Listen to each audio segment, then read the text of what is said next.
Jesus enters Jerusalem. This scene shows what we celebrate today in worship, Palm Sunday. After 3 years of teaching and healing people, Jesus had become a famous leader who was loved by many people. Crowds gathered to welcome him as he came to Jerusalem on a donkey. They shouted, waved palm branches, and threw their coats on the road to make him welcome. Because so many people loved him and listened to what he said, Jesus was hated by some of the Jewish leaders. They were making a plan to get rid of Jesus so people would follow them instead. Betrayed by Judas. Some of the Jewish leaders were angry that Jesus had so many followers. They looked for ways to trick him. They wanted to be rid of him. Judas, one of the disciples, played an important part in the Easter story. He went to the Jewish leaders and said he would help them arrest Jesus. They gave him 30 pieces of silver. Jesus knew that Judas would do this. Jesus knew it was part of God's plan. Washing of the disciples' feet. In this scene, Jesus shows his followers what it means to be a servant.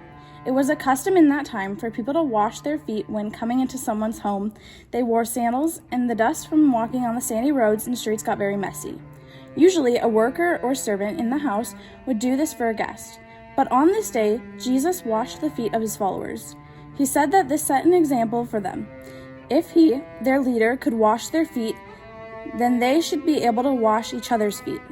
He was telling them that they should be ready to serve and help each other in the days to come. The Last Supper. Jewish people celebrate Passover every year.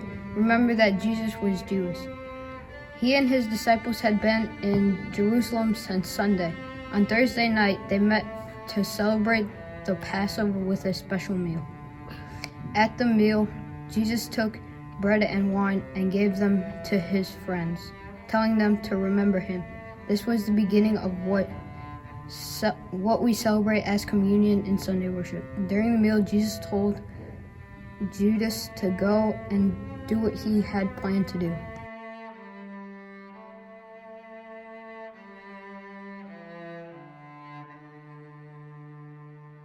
Prayer in Gethsemane. Jesus knew that he was going to die soon. It was God's plan that he had to die so we could be saved from our sins. Even though he knew this, he was sad. After they had finished the Last Supper, Jesus went with his disciples to a quiet garden. He told his friends to keep watch. In a prayer, Jesus told God that he was afraid. He also told God that he would do what he needed to. While he prayed, the disciples fell asleep. 3 times Jesus woke them up. The last time, it was just a group of people who came into the garden.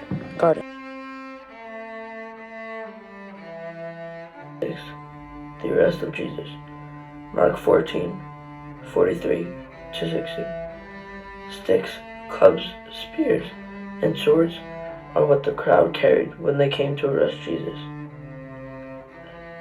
Judas had led them there and showed them who Jesus was. Even though he could have fought against them, Jesus went with them calmly. The disciples were all frightened and ran away.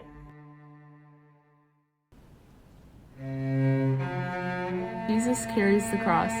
After his arrest, the crowd called for Jesus to be crucified, and the Roman leader, Pontius Pilate, gave in to their demands.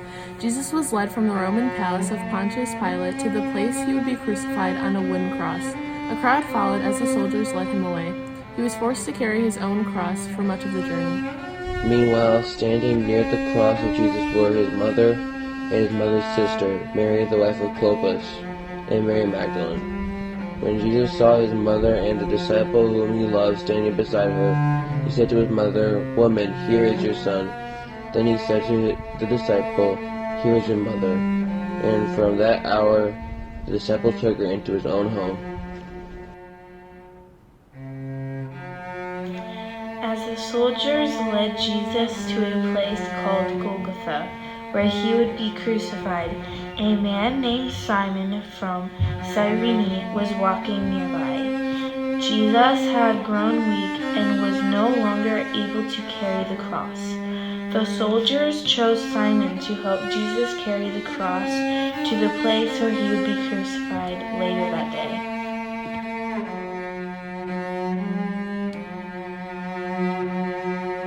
This scene seems very sad. It shows that Jesus was hung on the cross. His body hurt, and after a few hours he died. The nails represent the wounds of Jesus. The nails through his 2 hands and his feet, the cuts from the crown of thorns, and his side which is pierced by the soldier's spear after his death. Yet this scene is also good because Jesus died as a part of God's plan, and because he died, something wonderful was about to happen. A Jewish leader named Joseph of Arimathea asked permission from Pontius Pilate to bury Jesus. He wrapped Jesus in a linen cloth and laid his body in a tomb cut out of rock. He rolled a large stone against the entrance of the tomb. Mary Magdalene and some other women were at the tomb where Jesus was laid. 3 days after Jesus' burial, a few of the women went to the tomb and got a huge surprise. The tomb was empty. He has risen. Jesus was dead, but now is alive. He spent a few more weeks with his friends before he went to heaven to be with God. He still lives with us today, caring for and watching over each of us. Easter is the wonderful ending to a long, exciting, and sometimes scary story. Inside the death of Jesus is a beautiful gift for all of us, the gift of life with God.